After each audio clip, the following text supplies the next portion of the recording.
Dans cette nouvelle vidéo du défi du mois d'août, je vais tenter de répondre à la question: faut-il un autoclave pour faire des blocs de substrat et donc pour cultiver des champignons?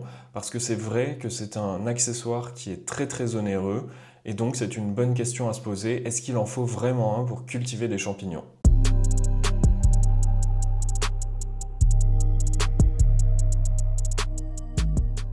Bonjour et bienvenue à ceux qui ne me connaissent pas encore, je m'appelle Florent et sur Tamas Champignons, je vous partage ma vie de cultivateur des champignons et des conseils sur le sujet. Dans cette série de vidéos du défi du mois d'août, je réponds à toutes vos questions, n'hésitez pas à m'en poser d'autres en commentaire en précisant que c'est pour le défi du mois d'août et j'y répondrai en vidéo d'une manière le plus détaillée possible. La question d'aujourd'hui c'est: faut-il un autoclave ou non pour cultiver les champignons? Et la réponse c'est plutôt non, il n'en faut pas, mais il y a quand même quelques bémols sur ce sujet, donc je vais développer.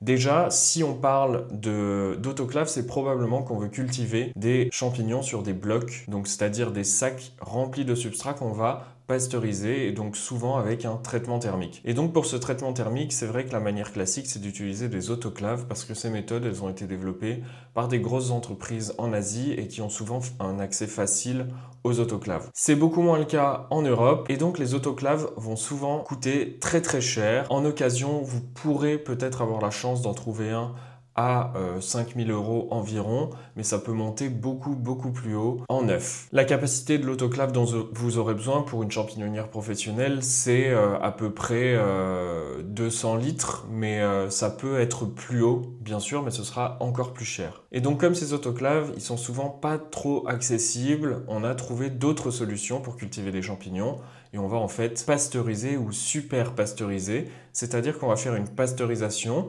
Tout ce qui est en dessous de la stérilisation, c'est-à-dire 122 degrés, eh bien, ça va être une pasteurisation. Et donc, on va faire une pasteurisation à la vapeur d'eau, donc dans un contenant qui n'est pas sous pression, donc qui n'est pas un autoclave, et on va monter le plus haut possible. C'est pour ça qu'on appelle ça une super pasteurisation. Et on va essayer de monter le plus proche de 100 degrés, parce que en pasteurisant avec de la vapeur d'eau, le plus haut qu'on peut aller, c'est 100 degrés, parce que c'est la température de la vapeur d'eau, en tout cas sans pression. Ces super pasteurisateurs, ils sont faciles à fabriquer, il suffit juste de prendre un baril, un contenant le plus grand possible, et soit vous avez de l'eau dans le fond et vous la chauffez et ça crée de la vapeur d'eau, soit avec un générateur de vapeur, vous allez injecter de la vapeur d'eau là-dedans. Je ne rentre pas plus dans les détails du super pasteurisateur parce que j'ai fait d'autres vidéos sur le sujet que je vous invite à aller voir, mais sachez en tout cas que c'est très facile d'en fabriquer un, surtout si vous le faites fonctionner au gaz. Donc voilà la réponse à cette question. Vous n'êtes pas du tout obligé d'avoir un autoclave pour cultiver des champignons.